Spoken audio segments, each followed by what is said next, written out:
Zion National Park is known for its towering red cliffs, breathtaking canyons, and serene beauty, but behind the postcard-perfect scenery lies a much darker reality. From sudden disappearances to deadly falls and strange circumstances that still puzzle investigators, these are not your average outdoor accidents. In this video, we're counting down the 5 most disturbing deaths at Zion National Park. Cases that remind us of nature's beauty can be as unforgiving as it is awe-inspiring.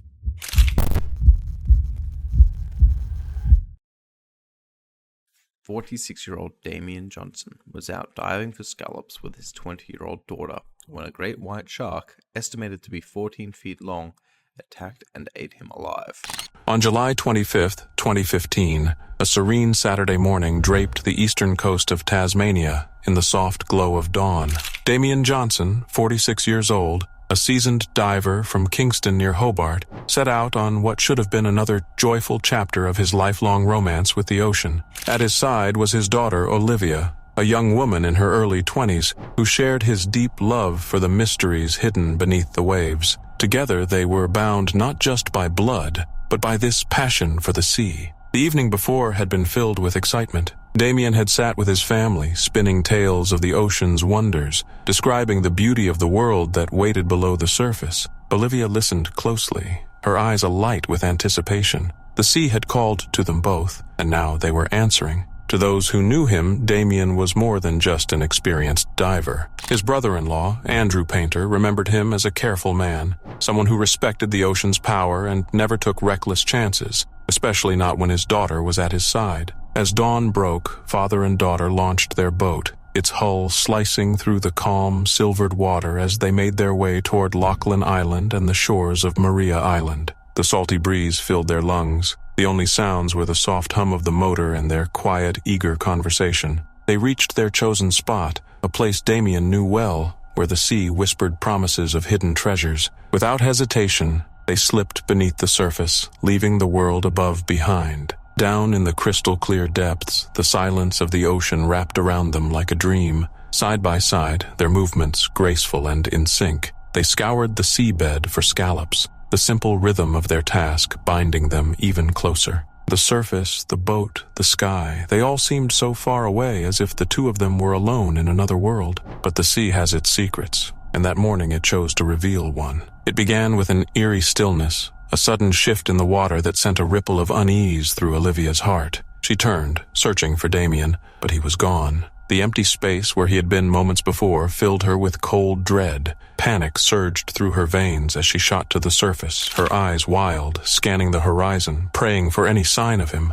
but there was nothing. Just the endless stretch of water, calm and indifferent. Driven by fear, by love, by desperation, Olivia took a breath and dove back down, and there, in the deep blue, she saw it. A massive shark, its jaws stretched open in a nightmarish vision of power and hunger. Her father was caught in its grip, and the sea swallowed her scream as she witnessed the unthinkable. In that moment, the ocean that had always been their friend became a place of horror. Olivia burst to the surface again, her mind racing, her hands trembling as she fired the flare skyward. The bright red light cut through the dawn, a cry for help against the vastness of the sea. Nearby, fishermen and divers spotted the signal. Their hearts sank as they rushed toward her, knowing they might already be too late. Together, they worked in grim silence, hauling Damian's body up by his air hose, every movement heavy with sorrow. Back on shore, word spread. The community, so used to looking at the sea with love, now looked at it with grief. Damian's family, surrounded by friends, struggled to make sense of the loss. Plaque in Peeler Park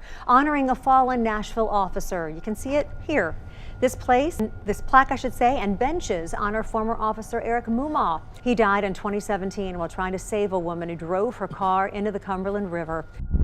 It was a February night in 2017 when Nashville Metro Police Officer Eric Mumaw received the kind of call no officer ever takes lightly. A woman was threatening to take her own life at the Peeler Park boat ramp, right by the murky, fast-moving waters of the Cumberland River. Eric, an 18-year veteran of the force, had faced danger before, but something about this call felt different. Julie Glisson was the woman in crisis. By the time Eric and his fellow officer Nick Diamond arrived, they found her in her car, parked at the very edge of the ramp, headlights pointing into the dark water, her foot pressed down on the brake. One slip, one wrong move, and that vehicle would slide straight into the river. They tried to talk to her. Eric had done this before. He'd saved people before. His voice, steady and full of care, tried to reach her, pull her back from the edge. For a moment, it seemed like they were getting through. The driver's side door opened. There was a pause. Hope hung in the air. And then, it happened. The car jerked forward. Julie had suddenly thrown it into gear. Whether panic or resolve pushed her to do it, no one will ever fully understand. But what followed was chaos. The vehicle lunged into the freezing water. Eric and Nick were pulled in with it, caught off guard. Their feet swept out from under them by the car's weight and the river's force. Nick managed to break free, struggling back to shore with Julie. But Eric was pulled deeper. The river took hold of him and didn't let go. Officer Trent Craig, watching helplessly from the bank, sprinted along the shore and then dove in without hesitation, hoping to reach his brother in blue. But the water was frigid, biting at his skin, the current too strong. He was neck deep and getting nowhere. In a heart-wrenching decision no one ever wants to face, Trent had to turn back. Eric was gone from sight, swept farther into the darkness. Rescue teams arrived quickly. Firefighters, boats, helicopters. But the minutes stretched into hours, and hope began to fade. Eventually, divers found Eric's body roughly 70 yards from where the car had gone under. He had drowned, giving everything he had in an effort to save someone he didn't even know. Julie survived. She and Officer Nick were taken to the hospital. Nick recovered and was released. Julie, however, faced the weight of what she had done. Authorities charged her with aggravated vehicular homicide by intoxication. She later pled guilty and was sentenced to the maximum, 12 years behind bars. Her license was revoked for 10, but the legal outcome didn't bring back Eric Mumaw. The Metro Nashville Police Department awarded Eric the Medal of Valor posthumously, their highest honor, but his true legacy lives beyond medals and plaques. 3 years later, the city erected a permanent memorial at Peeler Park, just feet from where the river claimed his life. It was August 2022, and Jatal Anahatri, just 29 years old, needed a break. Her days were filled with PhD in hydrology and atmospheric sciences at the University of Arizona. A rising researcher, brilliant and kind, Yal didn't often make time for herself, but this time she did. The Narrows in Zion National Park called to her. She answered. She wasn't alone. 2 of her close friends came along for the trip. The plan was simple. Hike, laugh, exhale, recharge before the fall semester. This was supposed to be her reset button, but the canyon had other plans. As they prepared to begin their hike, park rangers issued a warning. Flash floods were possible, the kind of sudden violent surges that can turn tranquil desert washes into death traps. Jal heard the warning. She knew the risks. Still, she went. Maybe she felt confident. Maybe she thought it would pass. Maybe she just needed to feel alive in the wild, if only for a few hours. Her friends chose to stay back. They'd meet later at the visitor center, they said. They never got that chance. At some point along the trail, the storm struck. In Zion, flash floods don't arrive like thunderclaps. They creep in, then devour everything. A wall of water, thick with debris, roared through the Narrows. The narrow stone corridor became a funnel, trapping everything in its path. Hikers, who just minutes before were walking on dry rock, were suddenly up to their waists in icy brown water, fighting for footing, then fighting to stay alive. Yal couldn't swim.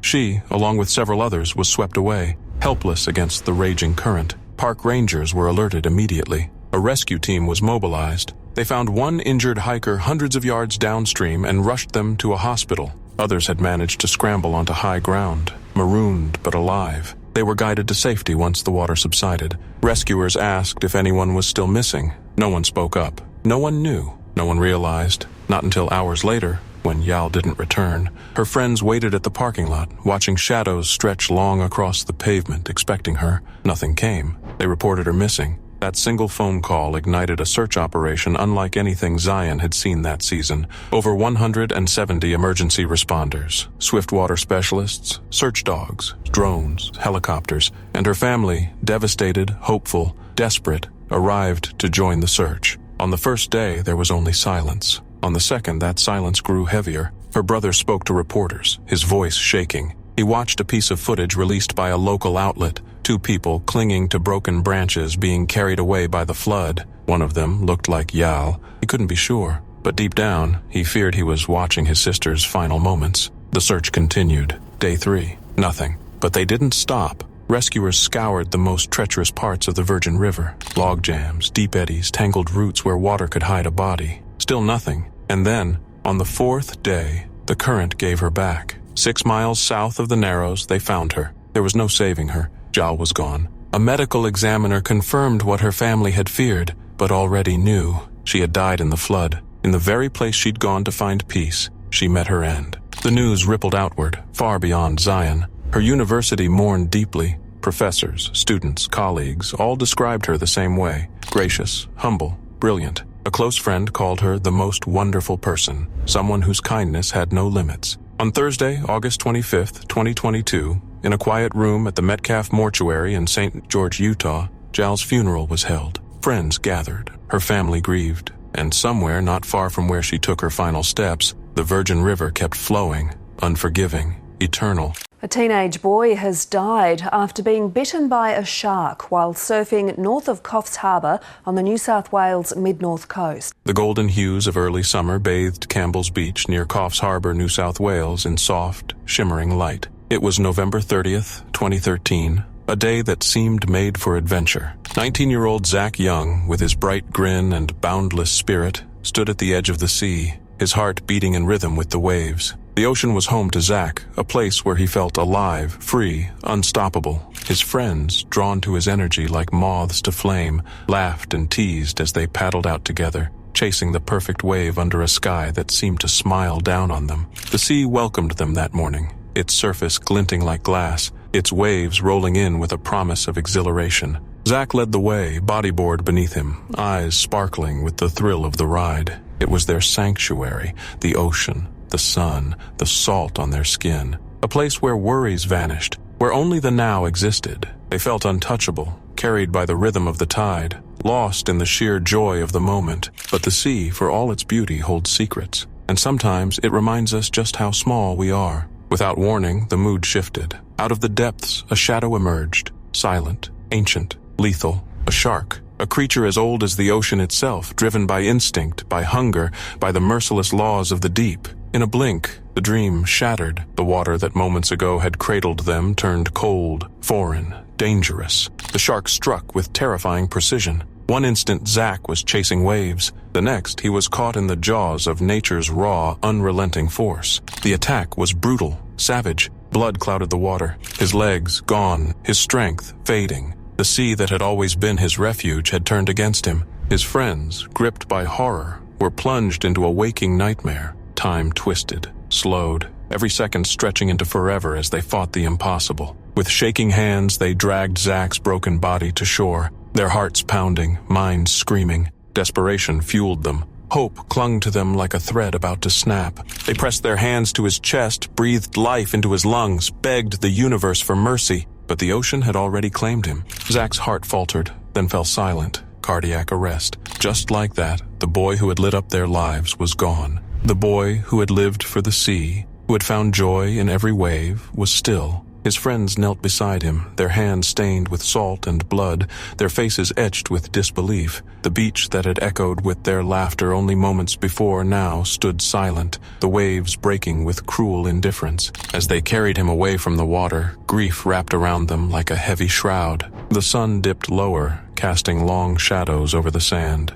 The ocean kept moving, endless and uncaring. But for those who loved Zach, it would never be the same. That stretch of shore would always be the place where part of them was lost, where the fragility of life was laid bare, where the sea took someone who should have had so many more days, so many more waves to ride. Harvey is now being blamed for the death of a Houston police officer who authorities say drowned after his patrol car became trapped in high water while driving to work. On August 25th, 2017, the skies over Houston turned violent. Hurricane Harvey, a monstrous Category 4 storm, tore into the city like a living force, dumping billions of gallons of water on streets, homes, and lives. And just 2 days into this chaos, one man made a decision that would define his legacy. Sergeant Steve Perez, a 34-year veteran of the Houston Police Department, woke up long before dawn. The storm hadn't passed. The rain was still falling in sheets. The streets outside looked more like lakes than pavement. His wife begged him not to go. So did his father-in-law. "It's too dangerous," they said. "Stay, just this once." But Steve was not the kind of man to stay behind when others were in danger. At 4 a.m., he kissed them goodbye and walked out into the storm. He spent over 2 hours trying to get to his duty station. Every route he tried was blocked. bridges underwater, roads crumbled. Entire intersections were flooded chest high. Still, he didn't give up. Following department protocol, he radioed dispatch and said he would reroute to a secondary location in Kingwood. That would be his last transmission. And then, silence. Amid the madness of Harvey's aftermath, no one noticed he hadn't arrived. The radios were busy. The city was crying out for help. It wasn't until August 28th, 3 days after he vanished, that a senior officer called roll and realized something was wrong. Steve was missing. His fellow officers immediately jumped into action. They called his phone, no answer. Tried the radio in his car, nothing. When they reached his wife, her voice cracked. He hadn't come home. Hadn't called, hadn't sent a single message since the moment he left. Search teams began scouring the city, retracing every possible route he might have taken. They focused their efforts near Hardy Tollway and Beltway 8, where floodwaters still sat deep and still, swallowing everything beneath them. But the area was too dangerous to search by night. They waited. The next morning, the Houston Police Department dive team returned to the area. Hours passed. Then came the call no one wanted to hear. They had found him. Steve's body was still inside his patrol car, submerged beneath 16 feet of floodwater. The current had swept him away as he tried to drive through an underpass. The official cause of death? Drowning. He died just 2 days before his 61st birthday. Steve Perez wasn't just a police officer. He was a quiet force of good, steady, kind, and fiercely devoted to his city. In his 34 years of service, he'd worked across nearly every division in the department: juvenile, emergency communications, crime analysis, special operations, and traffic enforcement. His fingerprints were on every part of Houston's safety net. To his colleagues, he was the heart of the department,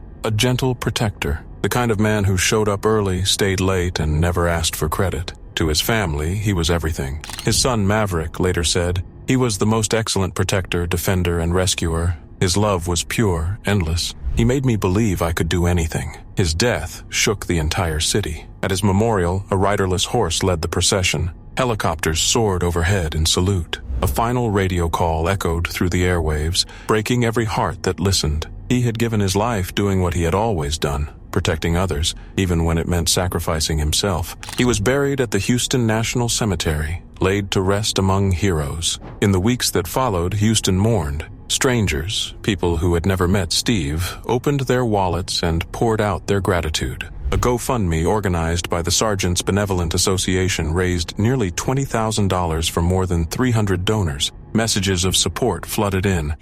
It was supposed to be a short, unforgettable adventure, just a few hours of exploring one of Zion National Park's most iconic and sought-after destinations, Keyhole Canyon. On Monday, September 14, 2015, 7 hikers set out with excitement and anticipation. Mark McKenzie, Linda Arthur and her husband Steve, Gary Favela, Muku Reynolds, Robin Broom, and Don Tenaire. Most of them were from California, connected through hiking clubs and a shared thirst for new challenges. Some had even taken canyoning courses to better prepare themselves. They weren't experts, but they weren't reckless either. By all accounts, this should have been a routine outing, just another hike. But Zion doesn't care how prepared you think you are. That afternoon, as the group descended deeper into Keyhole Canyon, a place known for its narrow sandstone walls and sudden drops, something shifted. Unseen and far above, the sky had begun to darken. Just 2 hours past noon, park rangers made a decision: shut down the canyons. A powerful storm had swept in faster than anyone anticipated.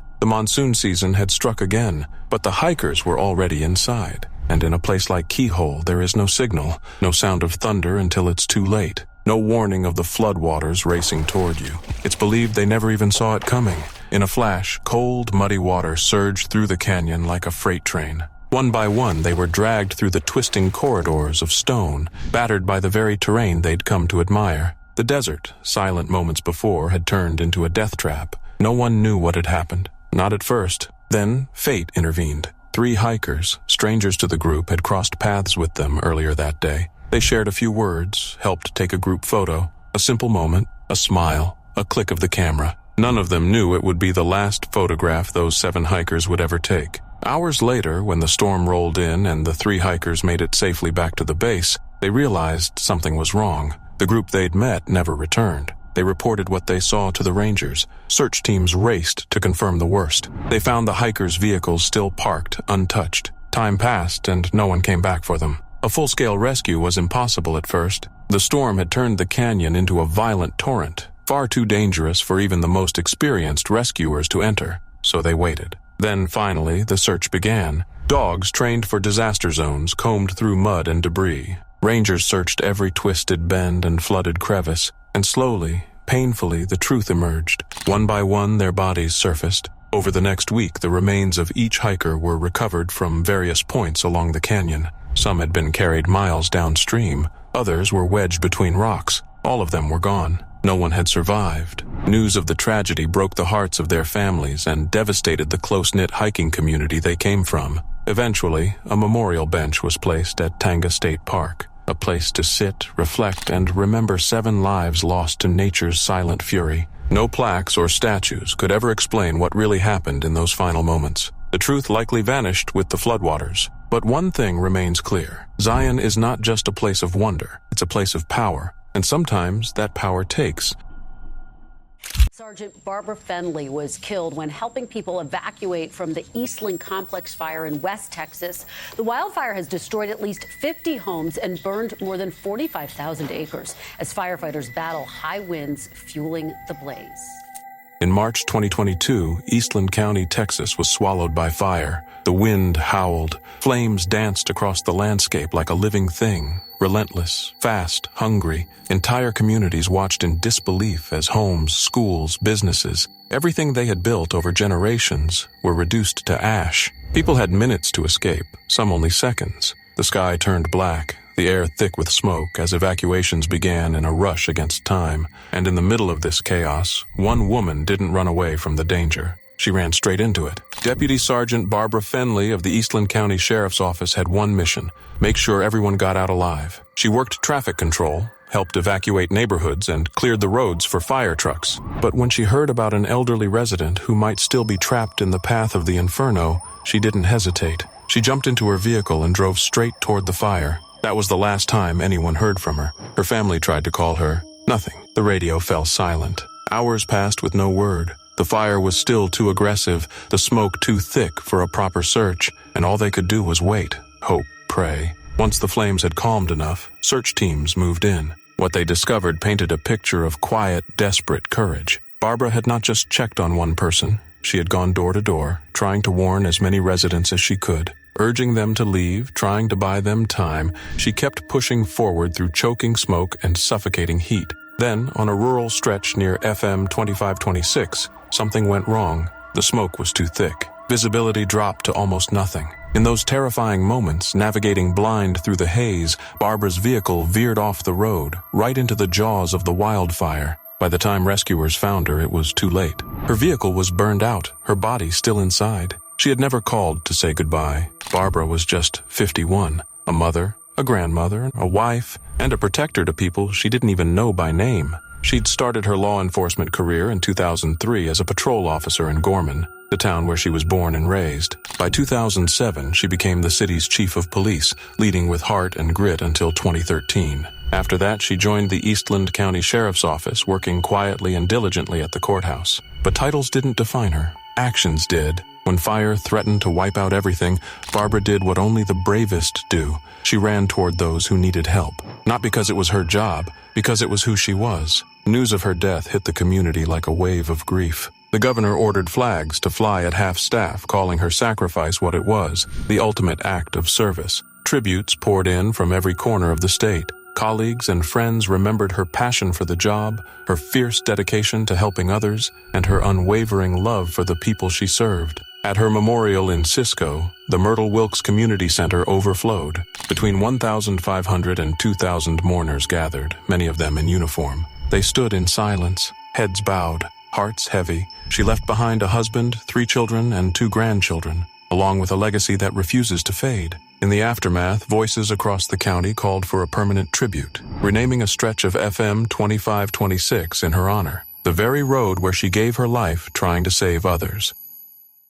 2 teenagers spearfishing in Australia are attacked by a massive great white shark after killing one of the boys.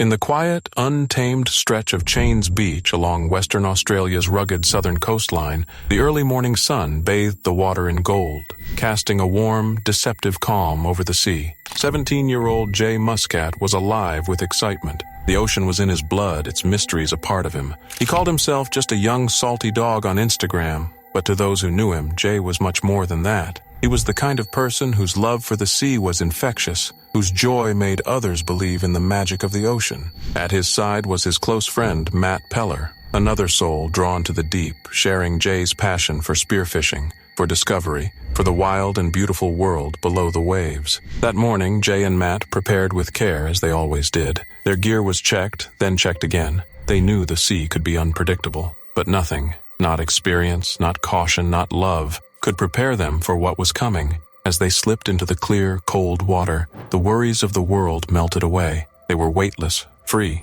The seabed below was a dreamscape of color and movement, a place where time seemed to stop, where two friends could lose themselves in the rhythm of the hunt, the pulse of the sea. For a time it was perfect. Their laughter rose in bubbles to the surface, their easy banter carried by the currents. But then, in a heartbeat, everything changed. From the depths came a shadow, massive, silent, unstoppable. A great white shark, 4, maybe 5 meters long, emerged from the blue like something from a nightmare. Its black, unfeeling eyes locked onto Jay. There was no warning, no chance. The shark surged forward, and in a single brutal instant, its jaws clamped down, and Jay was gone. Matt saw it happen, saw his friend ripped from the world in the space of a breath, and then the shark turned on him. The ocean was no longer a playground. It was a battleground. Matt's heart pounded. His instincts took over. As the shark bore down on him, he raised his spear gun, aimed, fired. The spear found its mark. The shark, stunned and bleeding, twisted and vanished into the deep.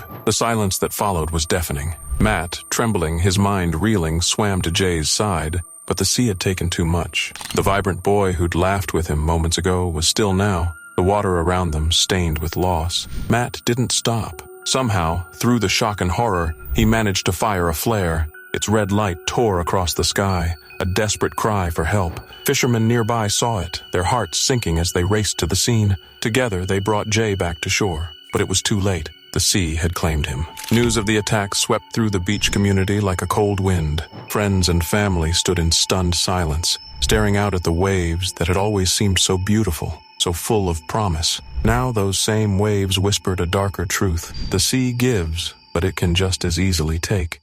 It was the morning of October 29th, 2013 in Asheville, North Carolina. Officer Robert Bingaman was behind the wheel of his patrol car heading across the Captain Jeff Bowen Bridge. Without warning, Robert lost control of his vehicle. His patrol car suddenly veered, smashed through the bridge's guardrail, and plunged more than 50 feet before slamming onto Riverside Drive beneath. Metal crumpled, glass shattered. People nearby ran toward the wreckage, dialing 911 as they moved. Rescue teams rushed to the site within minutes, but what they found was a nightmare. The patrol car was barely holding on, teetering at a dangerous angle, its rear end threatening to slide further and collapse under its own weight. Any misstep could tip the vehicle again and finish what the fall had started. Firefighters and paramedics didn't hesitate. They moved with urgency and precision, managing to anchor the rear of the crushed cruiser to a bridge piling. Only then could they even begin to work safely. Bit by bit, they pried open the mangled doors, fighting through twisted steel and shattered dreams.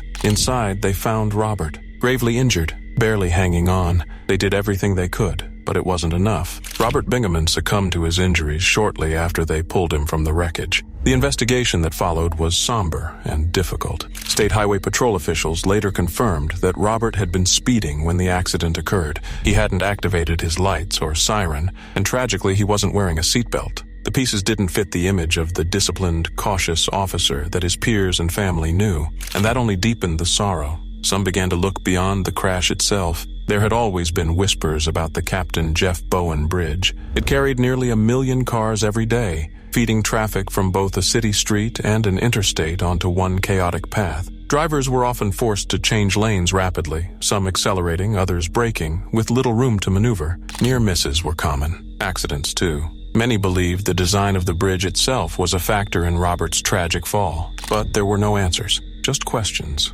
and grief. The streets Robert once patrolled had claimed him, and no one knew exactly why. He was just 37 years old. For 6 years, Robert Bingaman served Asheville with quiet strength. As part of the department's traffic safety unit, he investigated accidents, taught road safety, and worked tirelessly to make the roads safer for everyone. Before the badge, he wore a uniform of a different kind. He served in the U.S. Marine Corps as an auto mechanic stationed at Camp Lejeune. He left the military with the rank of sergeant and a reputation for being steady, dependable, and respected. That sense of duty followed him everywhere, even off the clock. Robert volunteered in his community, showed up for charity events, helped his neighbors, and gave more than he ever took. He was the kind of man who stayed after others went home, who put others first, even when no one was watching. That's why his death hit so hard, so deep. He wasn't just another officer. He was a symbol of the service and sacrifice that so often go unnoticed until it's too late. Hundreds packed his memorial service.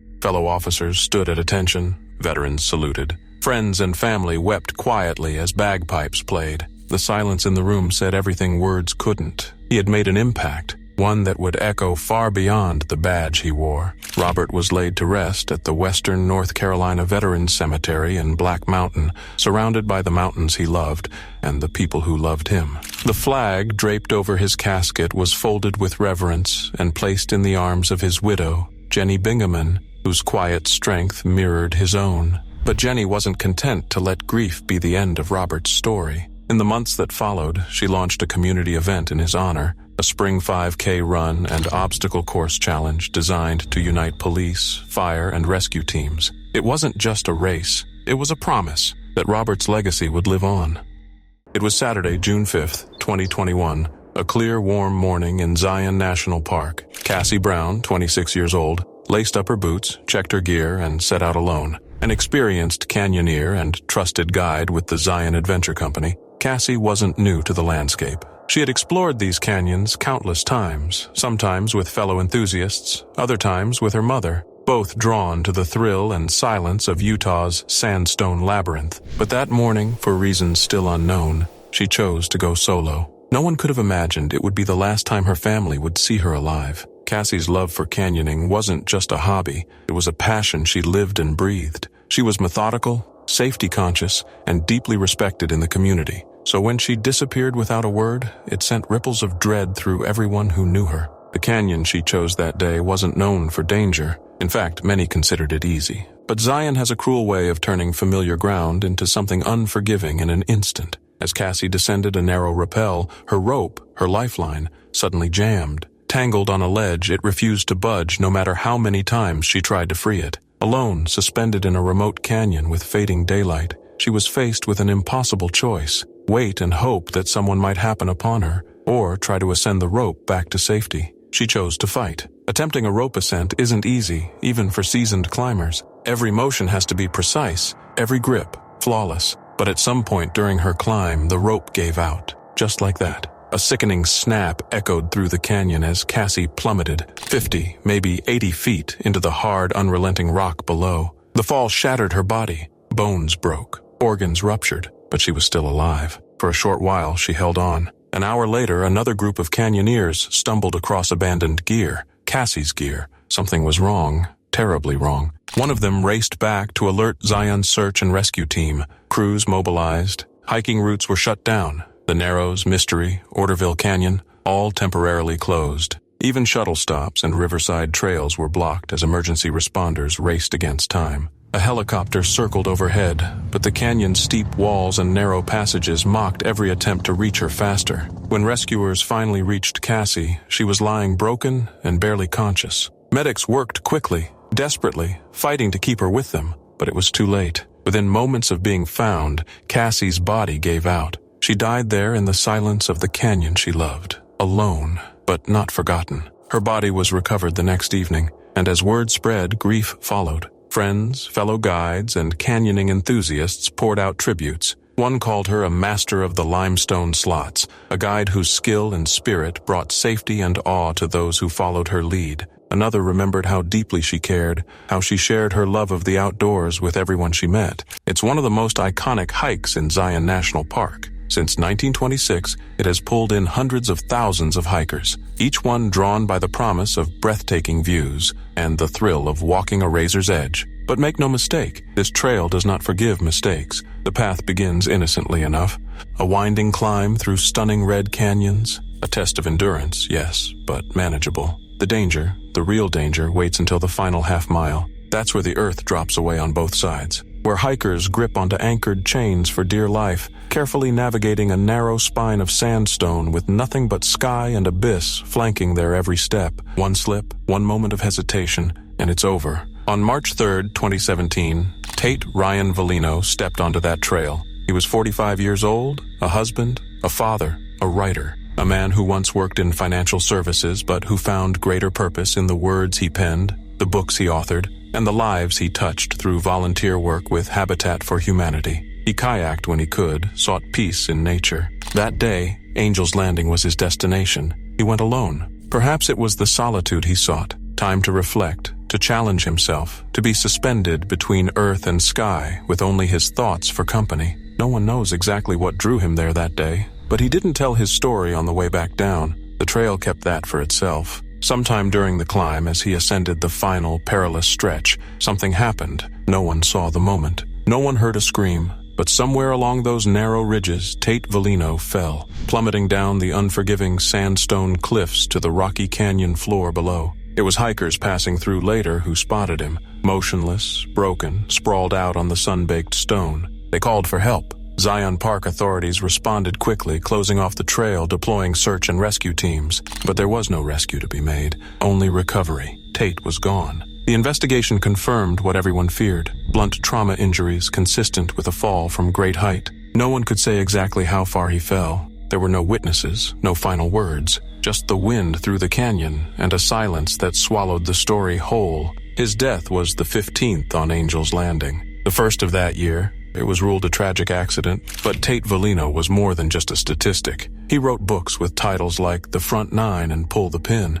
weaving humor and heart into stories that reflected his love for life. He gave his time freely, helping to build homes and communities. He laughed. He loved. He left behind a wife and 2 sons, names kept from the public, perhaps to shield them from a world too quick to consume pain. Somewhere along that narrow, exposed ridge, Tate took his final step.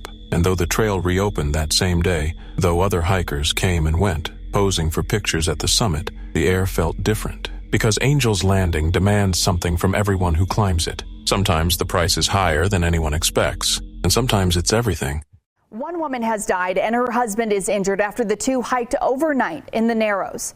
The Zion National Park search and rescue team first responded when visitors reported an injured man and an unconscious woman.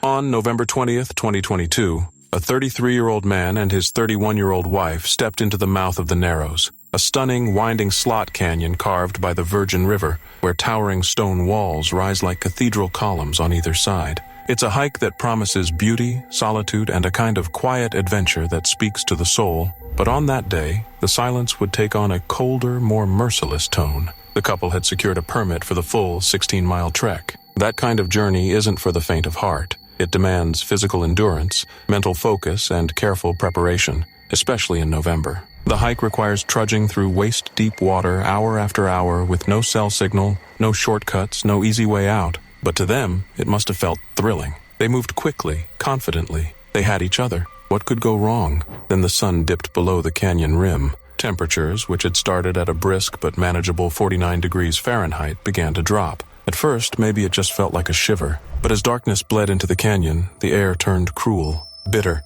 The rocks radiated cold instead of warmth, and the icy river, now a constant, punishing presence, was relentless. They were far from help. No phone calls, no signal, no flares. Just the sound of their own breath turning shallow and the water lapping at their boots. Their clothes, soaked from the river, gave them no defense against the dropping temperatures. Before long, the signs of hypothermia began to set in. Shivering, slurred speech, confusion. Their bodies couldn't keep up. They were freezing from the inside out. Somewhere along the trail, they made a desperate decision. Stop, set up camp, wait for morning. They were just a mile and a half from safety, just over a mile from warmth, lights, and rescue. But in the canyon, that distance might as well have been 100. The choice to stop wasn't wrong. It was human, and it was fatal. By morning, the woman had deteriorated quickly. She was worse off than her husband, slipping deeper into the grip of cold. Her skin likely pale and stiff, her breath shallow or gone. The man, barely hanging on himself, made the only choice he could.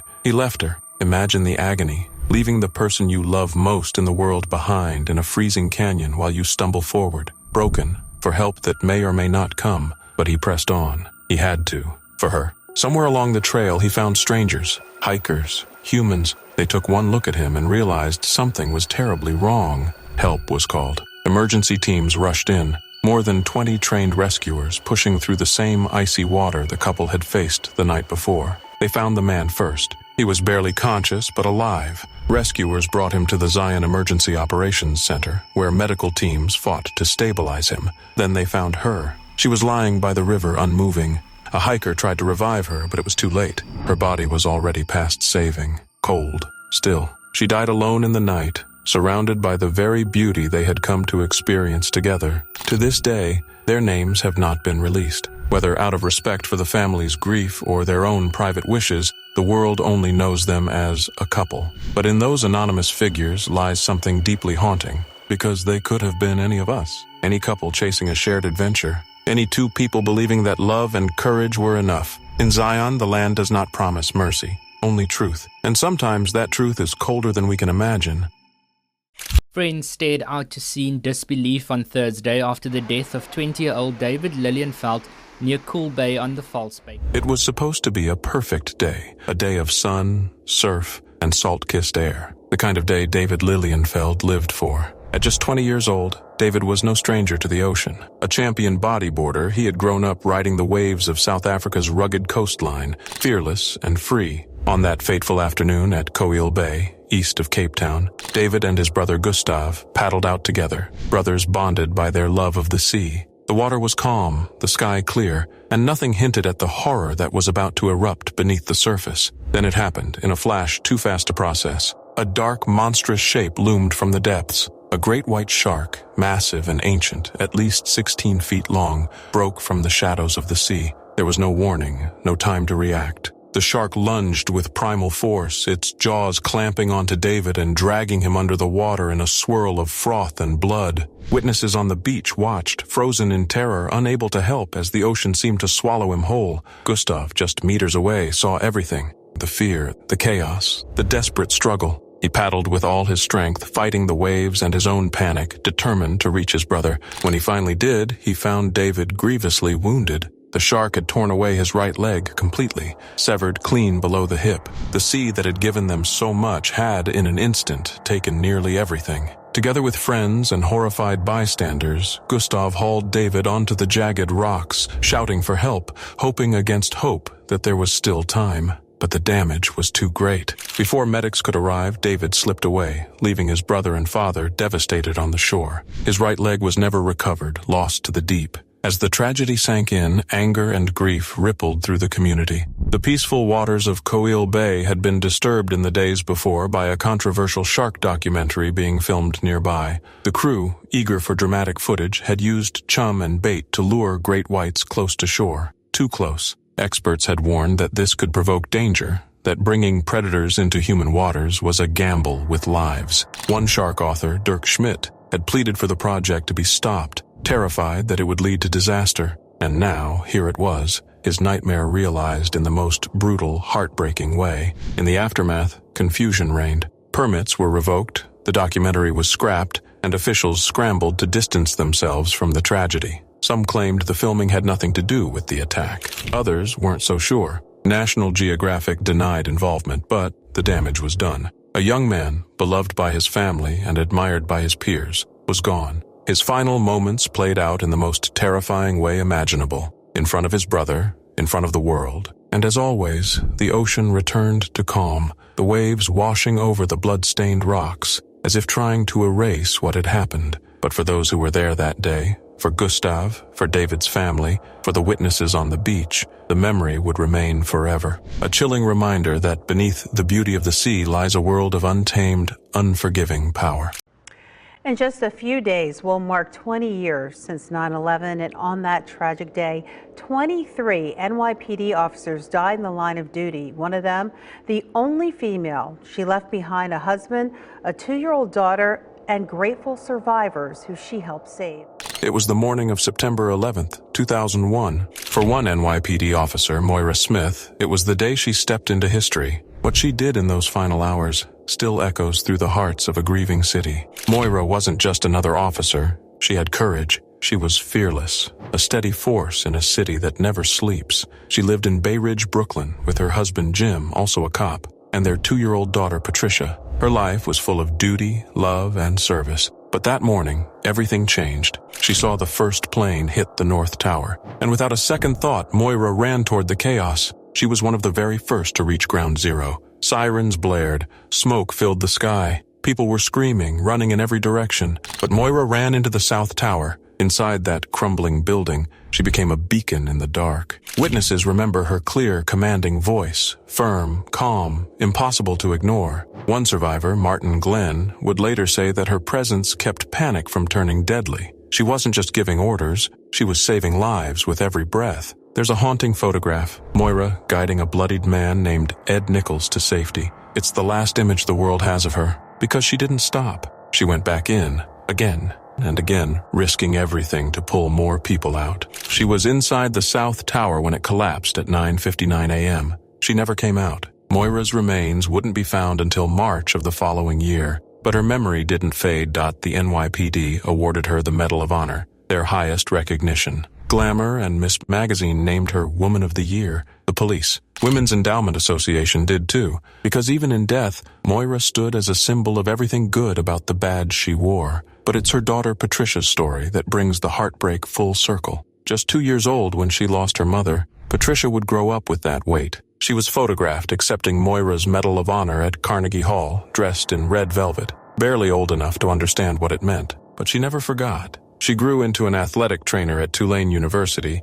and in 2016 she did something unimaginable. She flew to Guantanamo Bay to look into the eyes of Walid bin Attash, one of the terrorists accused of helping orchestrate the attacks that killed her mother. She didn't flinch. Her father, Jim, called it one of his proudest moments. He knew that Moira's courage lived on in their daughter. Patricia has pledged to attend as many of Attash's court hearings as possible. It's her way of fighting for justice, of keeping her mother's spirit alive. Jim Smith, now a retired officer, has become a fierce voice against political figures who talk of defunding the police. He doesn't mince words. He believes that anyone who turns their back on law enforcement has no right to wrap themselves in 9/11's memorials and call themselves allies of heroes. On the 20th anniversary of the attacks, he and Patricia stood together honoring Moira, remembering not just how she died, but how she lived. A man who was reported missing is believed to have died in a shark attack off South Australia's Eyre Peninsula. The 46-year-old school teacher, identified as Simon Bacanello, went for a morning surf but never returned. It was just after 10 a.m. on May 13th, 2023. The morning sun bathed Walker Rock Beach on South Australia's Eyre Peninsula in a warm, golden glow. The sea glistened under a cloudless sky. Among the dozen or so surfers who answered that call was 46-year-old Simon Bonello, a man beloved in the small town of Elliston. A teacher, a mentor, a friend, Simon had only been in Elliston since January, but in those few months, he had woven himself into the fabric of the community, teaching math, science, and physical education at the local school, inspiring students with his passion and kindness. That morning, like so many before, Simon went in search of the joy and peace that only the ocean could give. The water felt alive, pulsing with energy. Simon paddled out, joining the others. There was laughter, the kind of camaraderie born of shared respect for the sea. But beneath the surface, unseen, something ancient stirred. It happened in a heartbeat, a shadow rising from the deep. A great white shark, massive, unstoppable, driven by instinct older than time. Before anyone could react, the predator struck. The water exploded into chaos. The shark thrashed violently, the sea stained red. Simon's surfboard, once his shield against the waves, now stood upright. Tombstoning, they call it. A grim sign that its rider was being dragged down. Simon fought with everything he had, desperate to break free, desperate to breathe. But the shark came again, and again. 3 times it attacked, each strike more brutal than the last. The other surfers could only watch in horror, powerless against the nightmare unfolding just meters away. Jaden Miller, one of them, saw it all. The violence, the struggle, the awful finality of it. His voice cracked as he shouted for help, though he knew deep down that help might already be too late. And even in his final moments, Simon's instinct was to protect. He'd shouted a warning to nearby swimmers, including a 13-year-old boy, urging them to get to safety. His last act, selflessness. The sirens came quickly. Helicopters sliced through the sky. Boats skimmed the waves, emergency crews, police, volunteers, all drawn together by the same terrible purpose. They searched with grim determination, combing the shoreline, scanning the water, pieces of wetsuit, fragments of white polystyrene, a surfboard bearing a massive bite through its center. These were the only signs of what had happened. No second chance. In the days that followed, the town of Elliston, a town of fewer than 400 souls, fell under a shadow of grief. Flowers appeared along the sand, quiet tributes from broken hearts. The school where Simon taught struggled to comprehend the loss. His students, his colleagues, his friends, all of them grappling with the cruel reality that a man who gave so much could be taken so suddenly. They remembered his easy smile, his boundless energy, the way he inspired, encouraged, lifted those around him. He wasn't just a teacher, he was part of them. And now, gone. The search stretched on. Hope flickered, then dimmed. Authorities knew that whatever the sea hadn't hidden might wash ashore. In time, they said, the search would end, and the focus would turn to the inquest. But no one wanted to let go. Not yet. Not of Simon. And as the community mourned, the ocean kept its secrets. The waves rolled on, indifferent. The same sea that had given so many moments of joy had turned in an instant into something merciless. Those who knew Simon would never look at it the same way again. Where others saw beauty, they would remember the cost, and in their hearts, Simon would always be there, etched in the salt and the spray. A man who lived fully, gave freely, and was lost too soon to the vast, untamed deep.